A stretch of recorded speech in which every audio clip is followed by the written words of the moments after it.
Hello again, everybody. This is yet another one of my Fallout New Vegas weapon guides. This time bringing you the cz57 Avenger. This minigun is an absolute monster when it comes to firepower and weight. Plus, it has one of the coolest looks in the game of any weapon, unique or not. Alright, now to find this, you can either use Bitter Springs or Colville Bay, or the Nellis Air Force Base, and it is east of both of those, kind of in between. Now if you look on your map, you can kind of see that there's a big, crater-like area. But the easiest way to do this is, if you can see the grid on your map, is Nellis Air Force Base is here on this block. The Devil's Throat, the area that we need, is one block below that.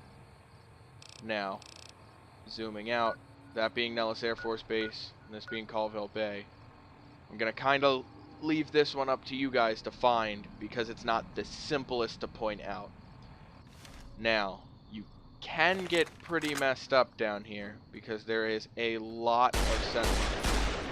Occasionally there will be ones called evolved giant centaurs. As you can see, I'm using the survivalist rifle. As I stated in my last video, it packs quite a punch.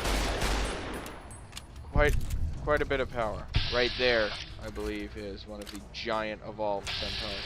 As you can see, I can 2 or 3 shot the little one right there every time. This big guy, though, I'm gonna go into VATS and see what I do. He's got a lot of health. Feel bad for anyone not using this. There can also be a few, I think one super mutant can spawn down here, and for some reason will not always fight with the centaurs.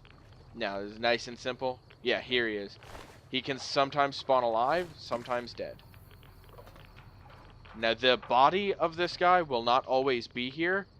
If you're worried about getting this stuff off of him, try saving and quitting. That can do it.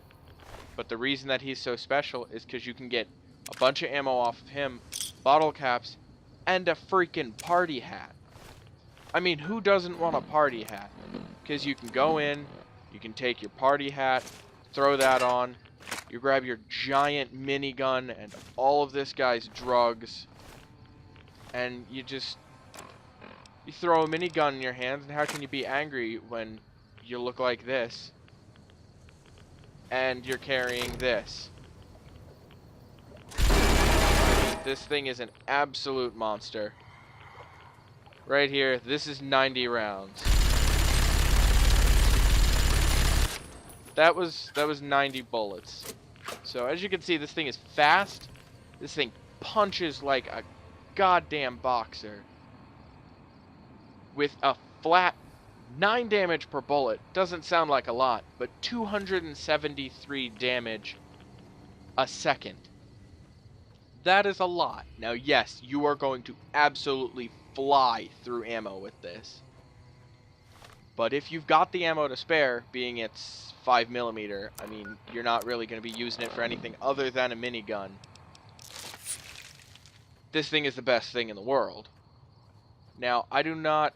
Oh, you know what? No, it is right here. You see right there, that is a bomb. I guess, dormant nuclear bomb from the Great War, like the one that was in the center of Megaton from Fallout 3. But there's also a bunch of these things just sitting around. And they not very happy. If I die, I'm still gonna post this because I'm not really worried about what you guys have to say. Oh, he died, he died. I showed you how to get a giant, awesome minigun. Don't judge me. Yeah, that guy's got a rocket launcher. 1 bullet and this guy should die. Boop.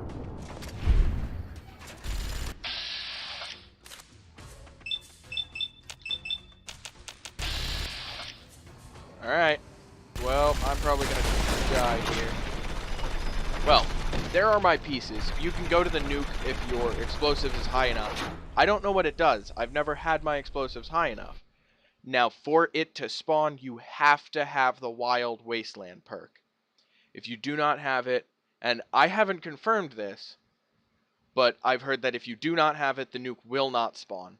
And if your science is high enough but your explosives are not, you can pull a bunch of scrap metal and scrap electronics out of the nuke. So, there you have it. Have fun.